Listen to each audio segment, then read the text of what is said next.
Hello and welcome back to my channel. Today we're going to be talking about specific manifestors versus non-specific manifestors and the difference between feelings and how feelings work with specific manifestors versus non-specific manifestors. I had somebody ask a comment. They put a question down below in the comments on one of my videos, and so that's why I wanted to make this video, because I'm not sure that it was direct enough to be understood correctly. So we're going to go right into it. The specific manifestor and non-specific manifestor distinctions. When you're just a specific manifestor, when you look at your human design chart, the arrow in the bottom left hand side of your chart, that arrow is going to be pointing to the left. If you are a non-specific manifestor, that arrow is going to be pointing to the right. And the difference when we are considering not just the arrows on your human design chart, the bigger difference that we're considering when we're talking about specific manifestors versus non-specific manifestors is the concept of observance. Okay, so we're going to dive into this really fast because I think this will help to clarify the distinction on how feelings help you to manifest as a specific manifestor versus a non-specific manifestor. So when we're thinking about the concept of observance in terms of a specific manifestor versus a non-specific, we're thinking about to be observed versus being the observer. Okay, so when you are a specific manifestor, you are to be observed. The situation is to be observed. And if you think about it, it makes complete sense, because I am a specific manifestor myself, when you envision a particular scenario that you're looking to manifest, it is being observed, okay? It is to be observed. So there's one particular instance where I have a kitchen that I am looking to call into my life, a specific home that I'm looking to bring in and manifest into my life. And that is the scenario to be observed, okay? So what does it look like? What is incorporated into it, right? So it has white cabinets and it has high ceilings and hardwood floors and granite countertops, and the island countertop is a little bit more of like a wood, kind of almost as if it were a cutting board. It's a wood countertop like a cutting board, but it's for the island, and there's a sink in the island, and then there's a sink on the other countertop, and there's a dishwasher, and there's backsplash, and there's this stove, and it has a vent, and it's a really high vent to help with all of the smoke that might come up when you're cooking. So there's a very specific scenario to be observed. So when you're a specific manifestor, that is to be observed. Now, I'm going to incorporate a little bit of NLP here, because that is obviously a very visual scenario to be observed.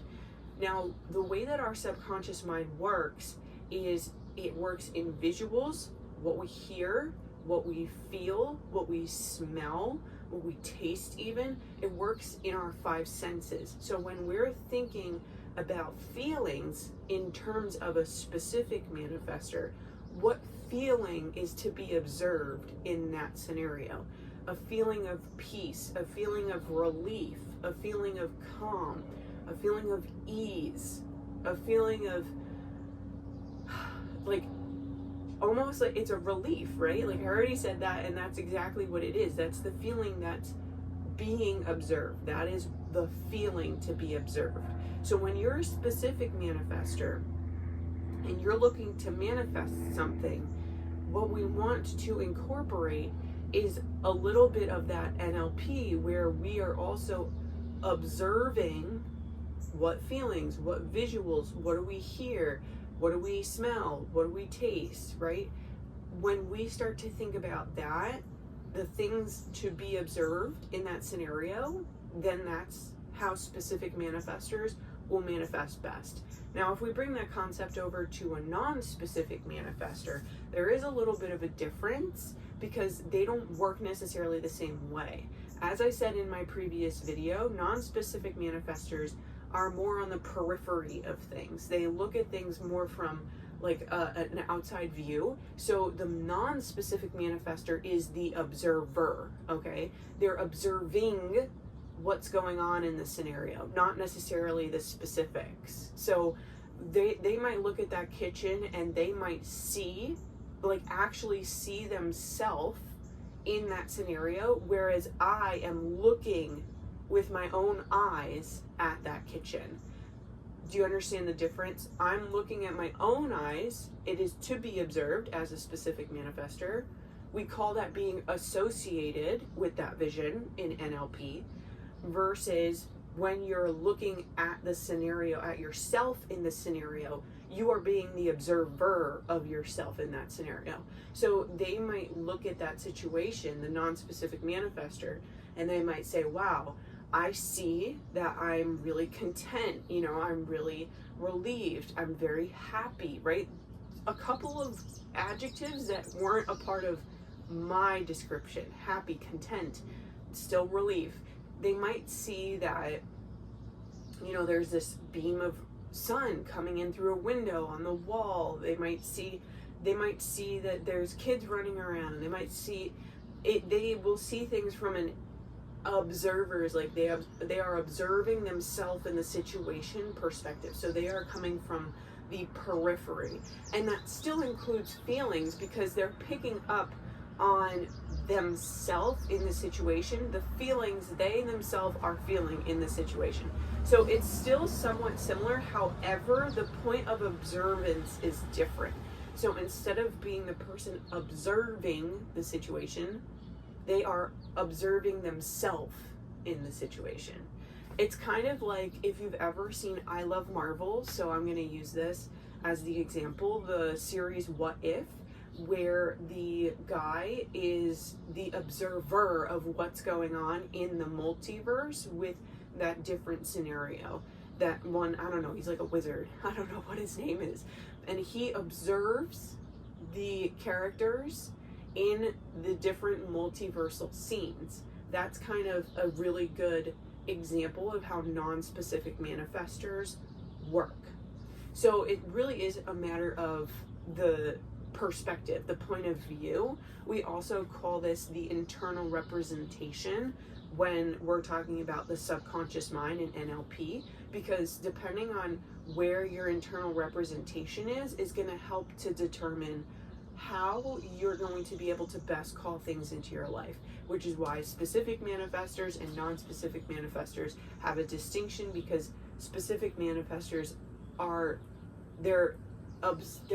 it's what is to be observed in the situation versus being the observer of the situation. So I hope that breaks things down a little bit more clearly so that you can understand how feelings are specifically incorporated for specific manifestors versus non-specific manifestors. They're really just, it's the difference in the distinction of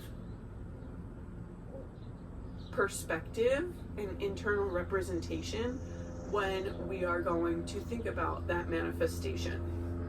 So if you enjoyed this video, let me know down below in the comments, give it a like. Let me know if you have any questions down below in the comments. If you're new to my channel and you really enjoy human design, astrology based content, let me know down in the comments. Be sure to subscribe and turn on your notifications so that you can get notified the next time that I put out a video. And if you like this background, let me know. I don't typically film here. This is kind of like a one-off, and I'm kind of really liking the vibe that it has. So let me know. I'm really excited to see what you've taken from this video, and I'll talk to you soon.